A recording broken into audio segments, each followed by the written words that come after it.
નમસ્કાર દર્શક મિત્રો, તપોભૂમિ ગુજરાતના ડિજિટલ પ્લેટફોર્મ ટીજીએનમાં આપનું પુનઃ સ્વાગત છે. હું છું આપનો મિત્ર પ્રફુલ્લ ત્રિવેદી. આજે આપણે વાત કરવી છે, ચૂંટણી નજીક આવે છે એમ અડુક્યા દડુક્યાઓની જે રમતો ચાલુ થઈ છે એની રસપ્રદ જે બાબતો બહાર આવી રહી છે એની આજે આપણે વાત કરીએ.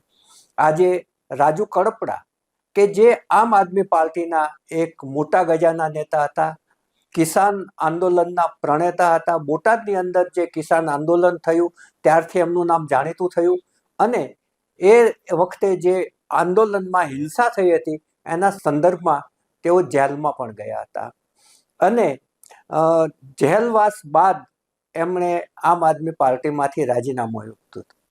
આમ આદમી પાર્ટીના બીજા નેતા છે ભૂતકાળના એમના સાથીદાર પ્રવીણ રામનું કહેવું એવું છે કે જેલમાં જ કિસાન આંદોલનનો સોદો થઈ ગયો હતો અને એ વખતે જ ભારતીય જનતા પાર્ટીમાં રાજુ કરપડા જોડાશે એવું લગભગ નક્કી થઈ ગયું હતું, એવો આક્ષેપ છે એ એમના ભૂતકાળના સાથી કરી રહ્યા છે. આ ઉપરાંત રાજુ કરપડાએ એક વખત એવું નિવેદન કર્યું હતું કે સુરત દાદા આથમણા એટલે કે એની પશ્ચિમ દિશા હંમેશા સૂર્ય પૂર્વમાં ઉગે અને પશ્ચિમમાં આથમે, એટલે કે સુરત દાદા આથમણા ઉગશે ત્યારે હું ભાજપનો ખેસ પહેરીશ એવી એમણે છાતી ઠોકી અને મંચ ઉપરથી હાકલ પણ કરેલી અને એના વિડીયો પણ અત્યારે વહેતા થયા છે, લોકો મજાક પણ ઉડાડે છે. પરંતુ આજે એમણે વિધિવત રીતે ભાજપનો ખેસ પહેરી લીધો છે અને ખેસ પહેરી લીધા બાદ ગાંધીનગરના સર્કિટ હાઉસમાં નાયબ મુખ્યમંત્રી હર્ષ સંઘવી સાથે એમણે મિટિંગ પણ કરી લીધી. બંને વચ્ચે શું વાતચીત થઈ છે એ હજુ કશું બહાર આવ્યું નથી. આ થઈ પ્રવીણ કરપડાની વાત. બીજી વાત કરીએ તો મનોજ નિનામા, જેઓ ગઈકાલ સુધી આઈપીએસ અધિકારી હતા, આઈપીએસ અધિકારીના પદ ઉપરથી એમણે સ્વૈચ્છિક રાજીનામું આપ્યું, વીઆરએસ લીધું, સ્વૈચ્છિક નિવૃત્તિ સ્વીકારી અને આજે તેઓ શામળાજી ખાતે રાજ્ય કક્ષાના મંત્રી પીસી બરંડાની હાજરીમાં ભારતીય જનતા પાર્ટીમાં જોડાઈ ગયા છે. તેઓ અરવલ્લીની ઓડ બેઠક છે, અરવલ્લી જિલ્લા પંચાયતની, એ ઓડ બેઠક ઉપરથી ચૂંટણી લડશે એવું લગભગ નક્કી છે. સીધા ખાખી ઉપરથી આજે તેઓ ખાદી ઉપર આવી ગયા છે.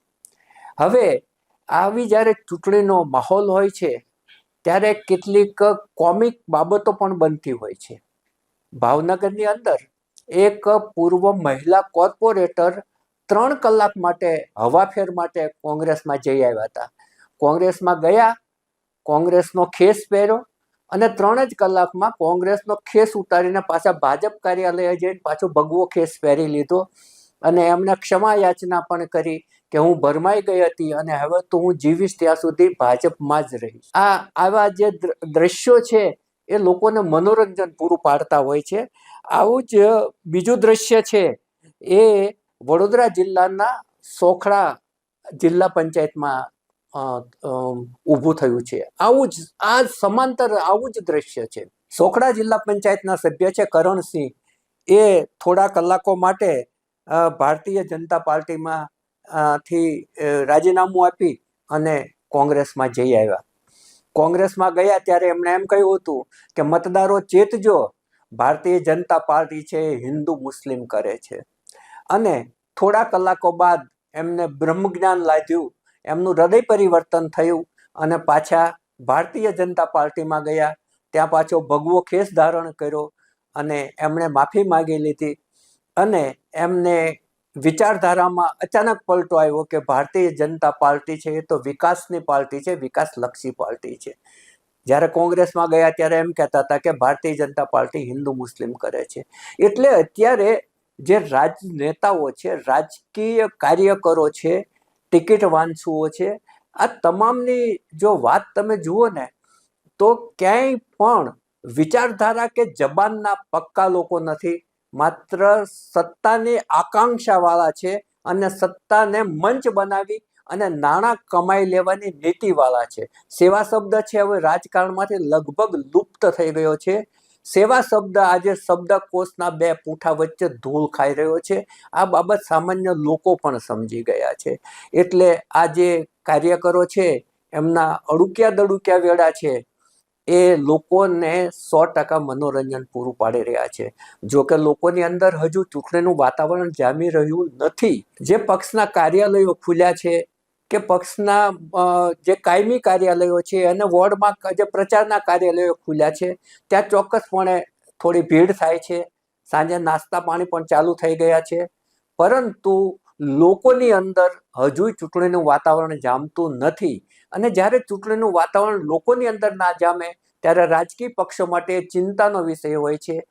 કેમ કે લોકોમાં વાતાવરણ ના જામે તો મતદાન ઓછું થતું હોય છે. એટલે હવે ઘરે ઘરે પ્રચાર કરવા પણ અને પત્રિકાઓ લઈ અને રાજકીય કાર્યકરો ફરતા થયા છે કે જેથી કંઈક વાતાવરણ જામે, કારણ કે એકદમ થોડા દિવસો જ બાકી છે અને હજુ લોકોમાં એવું કોઈ મોટું વાતાવરણ જામતું હોય એવું દેખાતું નથી. હવે આપણે આને સમાંતર બીજી વાત કરીએ કે ટિકિટ વાંસુઓ છે એ રાહ જોઈને બેઠા છે કાગડોળે કે ક્યારે ભારતીય જનતા પાર્ટીની યાદી બહાર પડે, ક્યારે કોંગ્રેસની બીજી યાદી બહાર પડે. યાદીઓ બહાર પાડવામાં આમ આદમી પાર્ટી સૌથી આગળ છે. એના તો 8 લિસ્ટ જાહેર થઈ ગયા. જો કે એમાં છબરડા છે વાત અલગ છે. ક્યાંક તો એક વોર્ડમાં 4 બેઠક હોય એને બદલે 5 ઉમેદવારો પસંદ કરી લીધેલા છે. ક્યાંક તો મહેસાણામાં તો કંઈક 139મું વોર્ડ એવું કંઈક હોય છે કે આખા અમદાવાદમાં જ 48 વોર્ડ છે. એટલી બધા વોર્ડ હોય જ નહીં.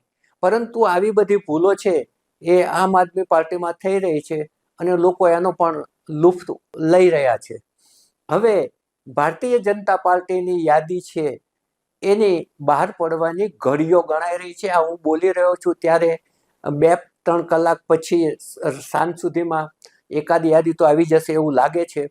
મુખ્યમંત્રીના નિવાસ સ્થાને છેલ્લા 3 દિવસથી પાર્લામેન્ટરી બોર્ડની મિટિંગ ચાલે છે. આજે 3જો દિવસ છે. સૌરાષ્ટ્રની કેટલીક બેઠકો ઉપર થોડો ઘણો વિવાદ પણ થયો છે. મોટો વિવાદ એમની સામે એ આવ્યો છે કે હવે 27% ઓબીસી માટે અનામત જાહેર કરી. હવે કોઈ ઓબીસી ઉમેદવાર ચોક્કસ વોર્ડની અંદર ઊભો રહેવા માંગતો હોય અને ત્યાં ઓબીસી અનામત ના હોય તો એને સામાન્ય બેઠક ઉપર ટિકિટ આપવી કે નહીં, ઓબીસી વ્યક્તિને સામાન્ય બેઠક ઉપર ટિકિટ આપવી કે નહીં, આ બહુ મોટો મતભેદનો વિષય બન્યો છે. કેમ કે જો અનામત બેઠક ઉપર પણ એમને ટિકિટ મળે અને સામાન્ય બેઠક ઉપર પણ ટિકિટ મળે તો ટિકિટથી જે લોકો રહી જાય એ લોકોમાં ચોક્કસપણે અસંતોષ પેદા થાય. આ એક બહુ મોટો મુદ્દો છે. બીજો મુદ્દો એ છે કે કેટલાક પૂર્વ ધારાસભ્યોના પુત્રો, કેટલાક પૂર્વ કોર્પોરેટરના પુત્રો આ બધા મેદાનમાં આવ્યા છે અને ટિકિટ માગી રહ્યા છે. એમનું શું કરવું? પછી પરિવારવાદનો સિક્કો કોંગ્રેસની જેમ ભાજપને પણ લાગે તો એ મુદ્દે પણ વિચારણા ચાલી રહી છે. એટલે અત્યારે ભારતીય જનતા પાર્ટીમાં ખૂબ જ મોટું મનોમંથન ચાલી રહ્યું છે અને બહુ જ નજીકના ગાળામાં 1-2 કલાકમાં જ એક લિસ્ટ એનું બહાર આવશે એવું લાગી રહ્યું છે. કેટલાય જે ટિકિટ વાંસુઓ છે એ જુદા જુદા સ્ત્રોતથી પોતાની ભલામણ કરાવતા હોય છે.